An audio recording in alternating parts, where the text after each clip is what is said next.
வாங்க ஜம்னாமாவின் ஜம்முன்னு சமையல். இன்னைக்கு நாம என்ன பார்க்க போறோம்னா கொள்ளு ரசம் பார்க்க போறோம். ஏன்னா மழை காலம் ஸ்டார்ட் ஆயிருச்சு, காத்து நல்லா கோல்டு பிடிக்குது எல்லாத்துக்கும். அதனால அம்மா கொள்ளு ரசம் போட்டிருக்கேன். எப்பயுமே கொள்ளை வேவிச்சு தண்ணி இருத்துட்டு அந்த கொள்ளு ரசம் பண்ணுவோம்.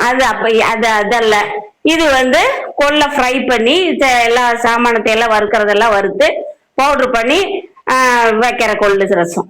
இன்கிரீடியன்ஸ் பார்க்கலாம். கொள்ளு ரசத்துக்கு இப்போ ஒரு சைஸ் லெமன் சைஸ் புளி ஊற போட்டிருக்கேன். 2 தக்காளி, ஜீரகம் 1 ஸ்பூனு, மிளகு 1 ஸ்பூனு, மல்லி மல்லி 1 ஸ்பூனு, கொள்ளு 2-3 ஸ்பூன் போட்டுக்குங்க. அப்புறம் ஒரு கட்டி பூண்டு, ஒரு பச்சை மிளகா, சின்ன வெங்காயம் ஒரு 5-6, கருவேப்பிலை தழை, கொத்தமல்லி தழை, பெருங்காயம். கொள்ளு ரசத்துக்கு தேவையான பொருட்கள் ஜீரகம் 1 ஸ்பூனு, மிளகு 1 ஸ்பூனு, வரமல்லி 1 ஸ்பூனு, கொள்ளு 2 ஸ்பூனு. நல்லா நாட்டு கொள்ளு எடுத்து வச்சிருக்கிறேன். மேட்டாங்காட்டு கொள்ளும்பாங்க, இது தனி ருசியா இருக்கும்.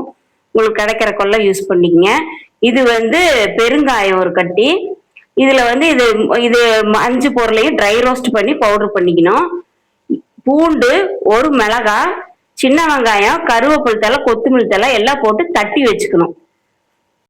வெங்காயம், சீரகம், மிளகு, மல்லி, கொள்ளு கட் பண்ற. சீரகம், மல்லி, கொள்ளு, மிளகு, பெருங்காயம் எல்லாம் போட்டு ட்ரை ரோஸ்ட் பண்ணி நல்லா வறுத்தரணும். வறுத்து பொடி பண்ணிக்கலாம். புளியும் 2 தக்காளியும் போட்டு கரைச்சு ஃபில்டர் பண்ணி எடுத்து வச்சிட்டேன். இப்போ வெங்காயம், ஒரு பச்சை மிளகா, பூண்டு, கருவேப்பிலை தழை, கொத்தமல்லி தழை எல்லாம் போட்டு இடிச்சு வச்சுட்டேன். ட்ரை ரோஸ்ட் பண்ண ஜாமான் மேல பவுடர் பண்ணி வச்சிட்டேன்.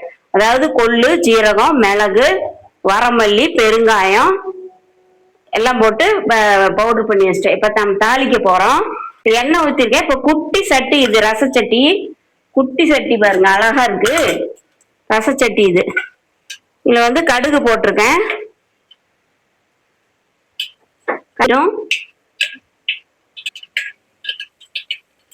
கடுகு வெடிச்சிருச்சு. இப்ப இந்த இடிச்சு வச்சோம் இல்லையா, இந்த பொருள் எல்லாம் போடுறோம்.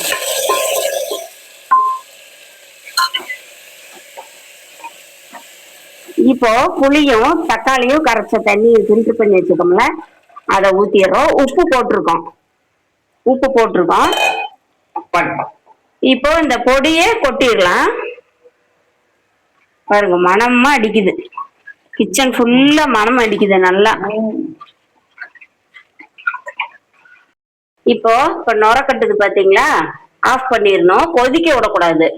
நுர கட்டின உடனே ஆஃப் பண்ணிட்டோம்னா தான் ரசமாட்டு இருக்கும்.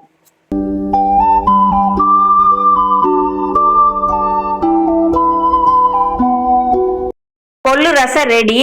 பாத்தீங்களா, அதை என்ன பண்ணோம் அப்படின்னா, கொஞ்சமா சாப்பாடு, சுடு சாப்பாடு போட்டு அதுல கொள்ளு ரசத்தை நிறைய ஊத்தி நல்லா கரைச்சு குடிச்சிடணும். அதுதான் இதா ட்ரெடிஷ்னலா பண்றது, ஃபாலோ பண்றது. லைக் பண்ணுங்க, சப்ஸ்கிரைப் பண்ணுங்க, ஷேர் பண்ணுங்க. பாய்.